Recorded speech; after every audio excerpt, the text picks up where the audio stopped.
The dinner table of the average Soviet working man was a place of surprising genius. With only a few basic ingredients, they created meals that could get them through the longest, hardest days imaginable. Today, these dishes are almost completely gone. We are bringing them back, starting with a humble cabbage roll that hid a secret ingredient to make the meal last longer. 1. Borscht with potatoes and beets. When you think of Eastern European food, a deep red soup probably comes to mind. That soup is borscht. For the Soviet working man, this was more than just a meal. It was a taste of home and a bowl full of energy. You see, the magic of borscht is how it could be made from the cheapest and most common vegetables available like beets, cabbage, and potatoes. It was a staple in every factory cafeteria, or stolovaya as they were called, from Moscow to Siberia. What many overlooked is that every family had its own version. Some added beans, some added a piece of tough meat if they could get it. But the bright red color from the beets was always there. The thing nobody tells you is that this soup was scientifically designed to be nutritious. Soviet dietitians made sure it had the right balance of vitamins to keep a worker going for a long shift.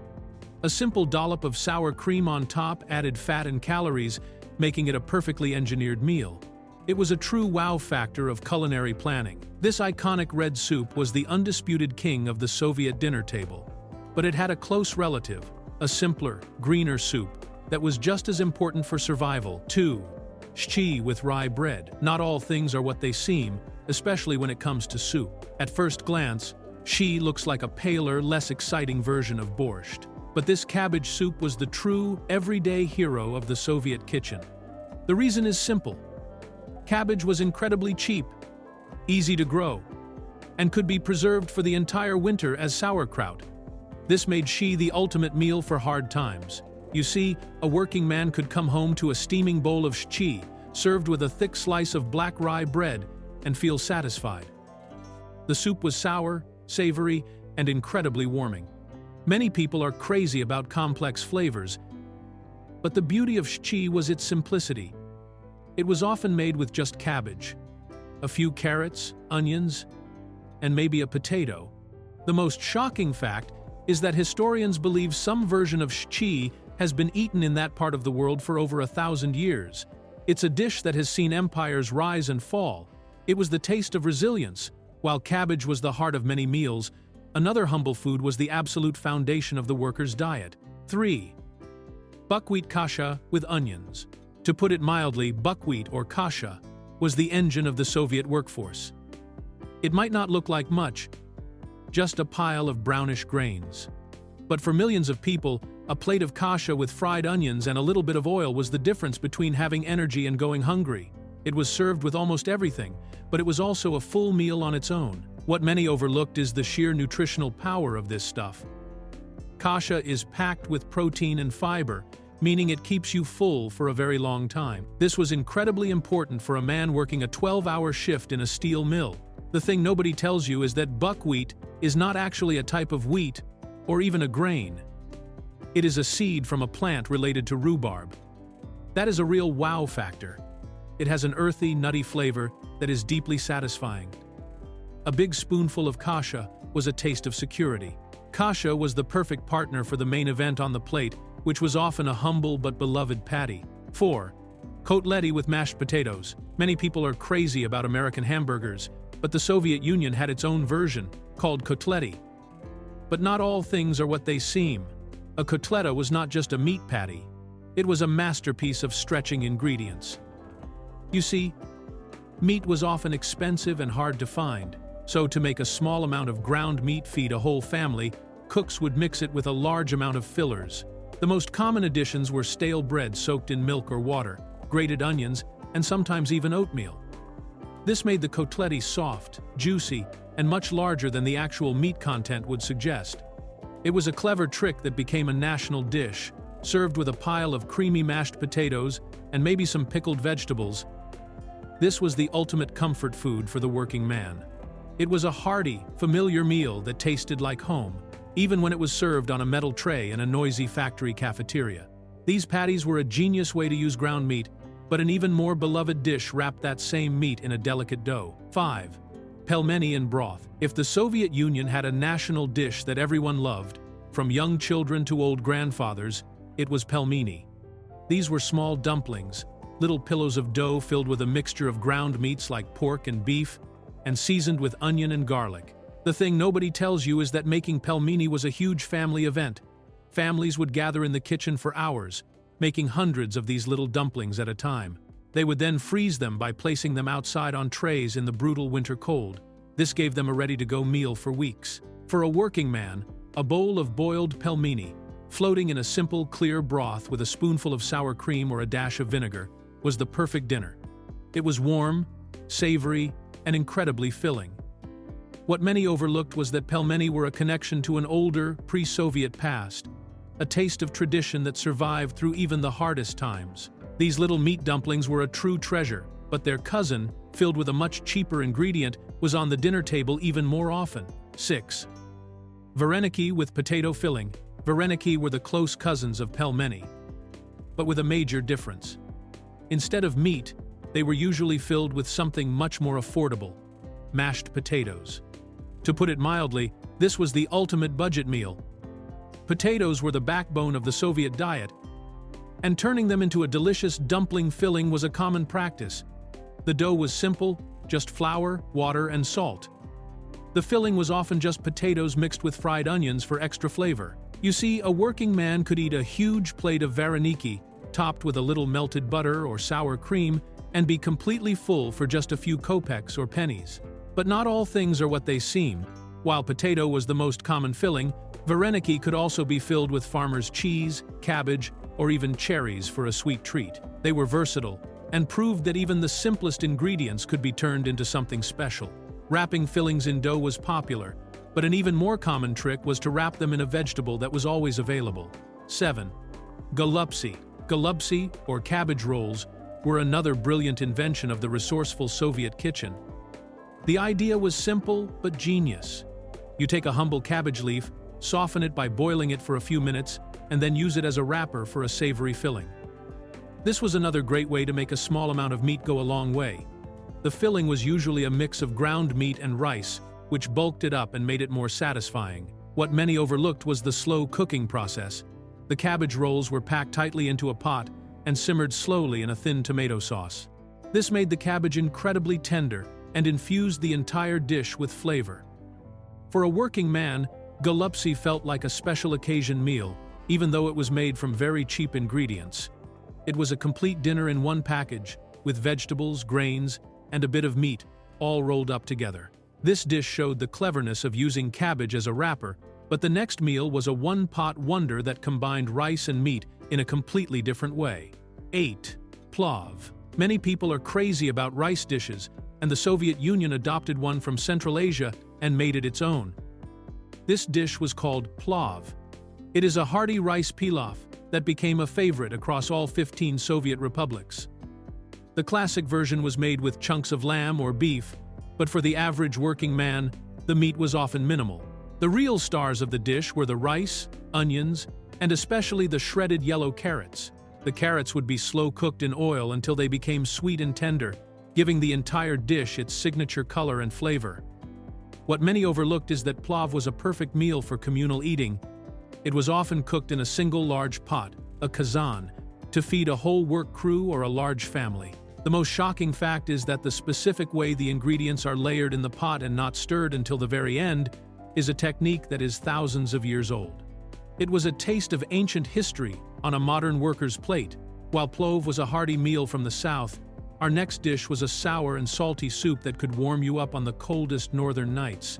9. Solyanka. Solyanka was a soup that broke all the rules. It was thick, sour, and salty all at once, a true explosion of flavor. You see, the base of the soup was a mix of pickled cucumbers and their brine, which gave it a powerful sour kick. But not all things are what they seem. The soup was also a clever way to use up all kinds of leftovers. A cook could throw in bits of sausage, bacon, or whatever other meat scraps were available. The thing nobody tells you is how important this was in a time of shortages. Nothing went to waste. Olives and a slice of lemon were often added at the end, which seemed like luxury items but were somehow always available for this special soup. For a working man, a bowl of Solyanka was a powerful treat. It was a rich and complex meal that could chase away the winter chill and fill you with a unique savory warmth. It was the ultimate leftover soup, turned into a delicacy. This soup was famous for its use of pickles, but another, even older soup was built entirely around the humble cucumber pickle. 10. Rassolnik. If Solyanka was the wild party of soups, Rassolnik was its older, more sensible cousin. This soup also used pickled cucumbers and their brine as its main flavoring, but in a more subtle way. The base of Rassolnik was usually a simple broth with potatoes and carrots, but what made it unique, and a true working man's meal, was the addition of pearl barley. You see, barley was a very cheap grain that added a lot of bulk and a chewy texture to the soup. What many overlooked is that Rassolnik was also traditionally made with beef or chicken kidneys. To put it mildly, organ meats were not the most popular, but they were very cheap and full of nutrients. Soviet cooks knew how to prepare them properly, so they would become tender and delicious in the soup. This made Rassolnik an incredibly thrifty and nutritious meal, perfectly designed to refuel a tired worker. Pickles were clearly a key ingredient in the kitchen, but the next soup relied on an even simpler, more common staple. 11. Pea soup with smoked meat scraps. Every culture has its version of a simple, hearty soup made from dried legumes, and in the Soviet Union, that soup was made from split peas. Pea soup was the definition of a cheap and filling dinner. A bag of dried split peas could feed a family for a couple of meals and cost next to nothing. The soup was thick, almost like a porridge, and had a deeply satisfying, earthy flavor. The thing nobody tells you is that the magic ingredient was often a small piece of smoked meat. It could be a bit of smoked sausage or even just the bone from a smoked ham. As the soup simmered for hours, that little piece of meat would release its smoky, salty flavor, transforming the entire pot. Many people are crazy about fancy smoked foods today, but back then, it was just a practical way to add a ton of flavor without using a lot of expensive meat. It was a simple trick that made a humble soup taste like a feast. Soups were essential, but sometimes a worker needed a simpler, quicker meal, often pairing a basic vegetable with a salty, oily fish. 12. Boiled potatoes with herring. To put it mildly, this was the quintessential Soviet working man's dinner. It was fast, cheap, and required almost no real cooking. The meal consisted of just two main things: boiled potatoes, often served whole in their skins, and slices of salted herring. The herring was oily and intensely salty, which was the perfect contrast to the plain, fluffy potatoes. A few thin slices of raw onion on the side added a sharp bite. What many overlooked is that this was not just a meal of desperation, it was a beloved combination. The saltiness of the fish made you want to eat more of the plain potatoes, filling you up completely. You see, herring was preserved in salt, which meant it was available year-round, even when fresh food was scarce. A little drizzle of sunflower oil over the top was the final touch, adding extra calories and a nutty flavor. It was simplicity itself, yet it was a combination that tasted absolutely perfect after a hard day's work. This simple meal was a classic, but another dish took an even cheaper ingredient, pasta, and turned it into a national favorite. 13. Navy-style macaroni. The name of this dish, macaroni po-flotsky, literally means Navy-style macaroni. It was born out of the need for a simple, non-perishable, and high-energy meal for sailors on long voyages. The recipe became a massive hit on land, too, especially in factory canteens and at home. The reason was its incredible simplicity. It was just pasta, usually short tubes or shells, mixed with fried ground meat. But not all things are what they seem. The meat was often not fresh ground beef.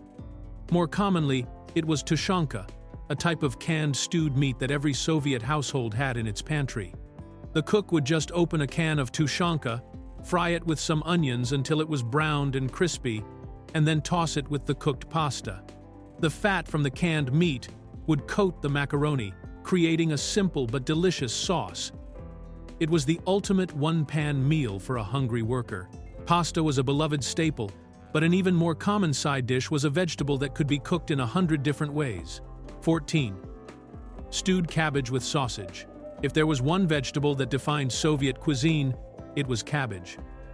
And one of the most common ways to prepare it was to stew it.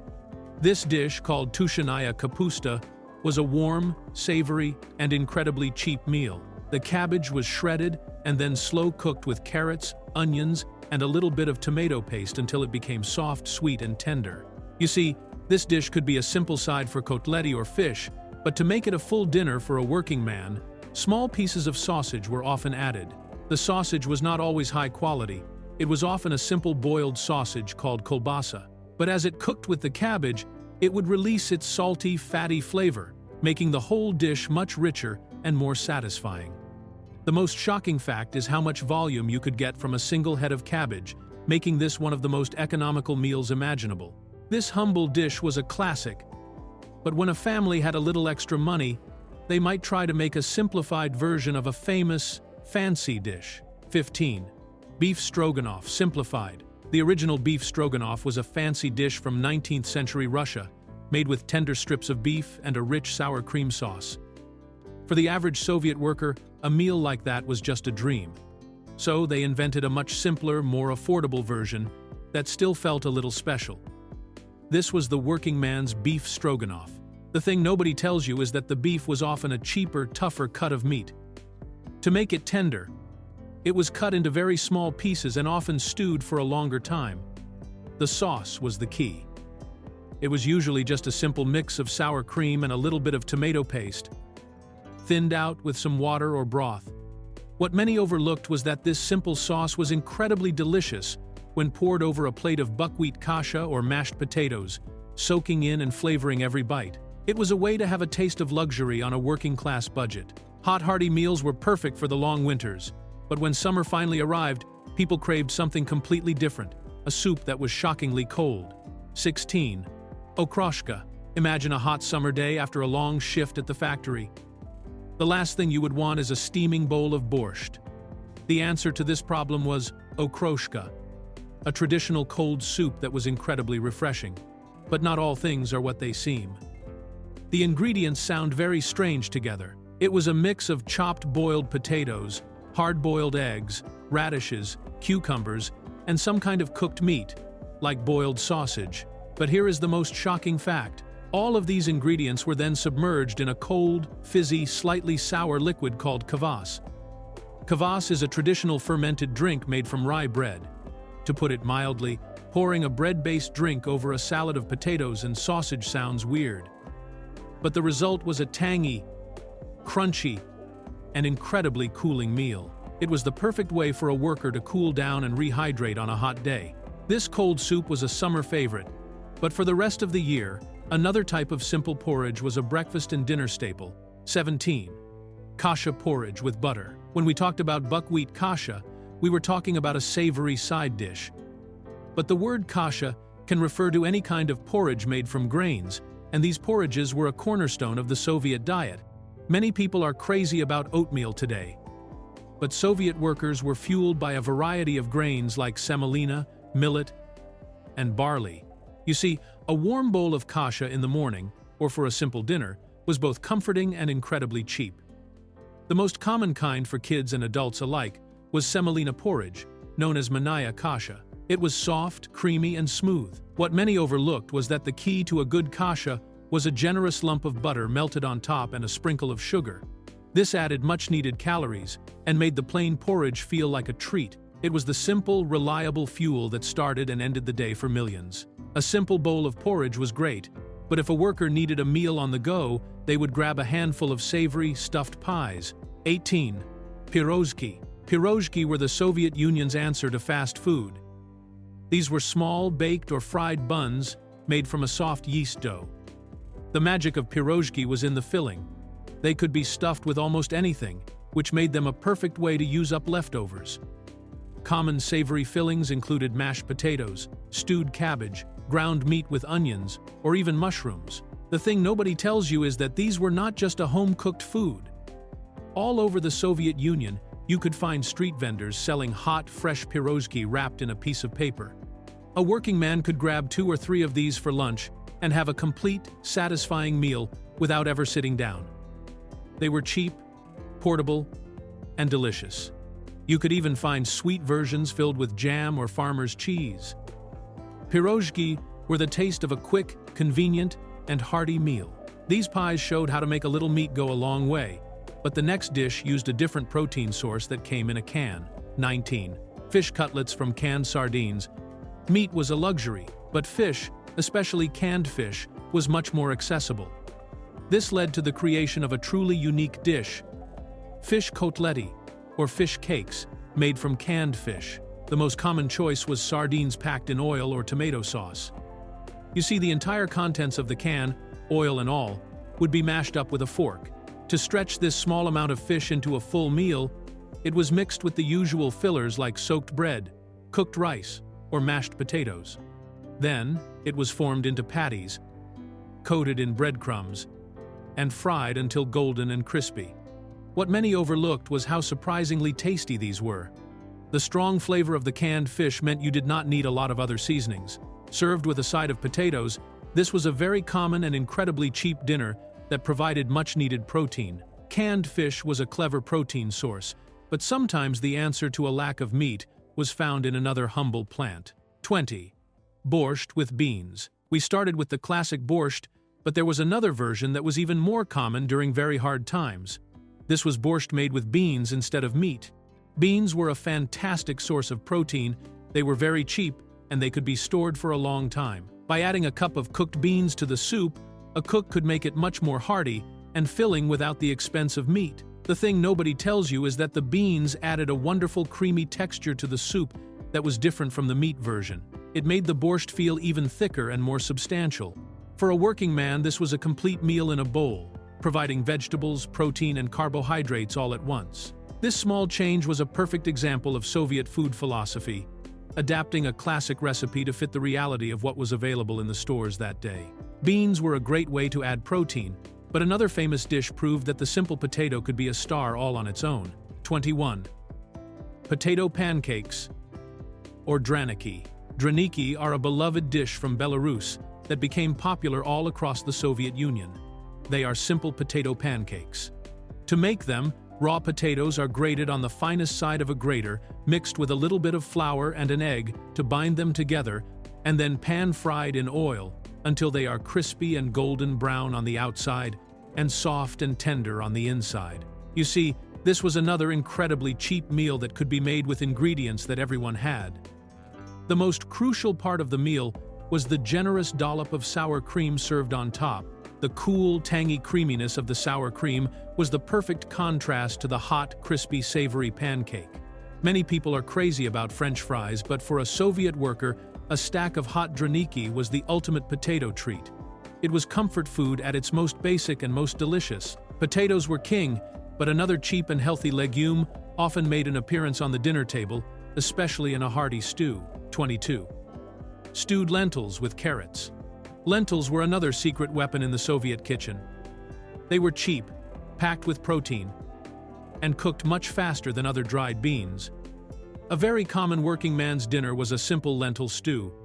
The lentils were simmered with onions and carrots until they became soft and thick, almost like a porridge. To put it mildly, it was not the most exciting-looking dish. It was usually a brownish-gray color. But what it lacked in looks, it made up for in flavor and nutrition. A little bit of tomato paste was often added for a bit of tang, and a bay leaf would give it a savory aroma. This stew was incredibly filling and would stick to your ribs for hours. What many overlooked was its health benefits. Lentils are full of iron and other minerals, making this a powerhouse meal for someone doing hard physical labor. This simple stew was pure function, but the next dish took ground meat and turned it into soft, tender spheres, floating in a tasty soup. 23.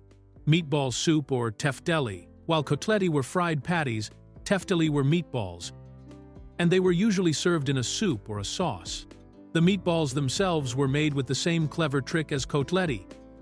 They were mixed with a large amount of rice. The rice not only stretched the meat, but also made the meatballs incredibly light and tender. You see, a common dinner was Tefteli soup. The meatballs were simmered in a simple broth with potatoes, carrots, and onions. As they cooked, the rice would expand, and some of it would escape into the soup, helping to thicken it slightly. The most shocking fact is that these meatballs were often made without any egg to bind them. The starch from the rice was enough to hold them together, making the recipe even cheaper. It was a warm, comforting, and complete meal in a bowl. Meatballs were a classic, but a much more unusual soup used a wild green leaf that tasted surprisingly like lemon. 24.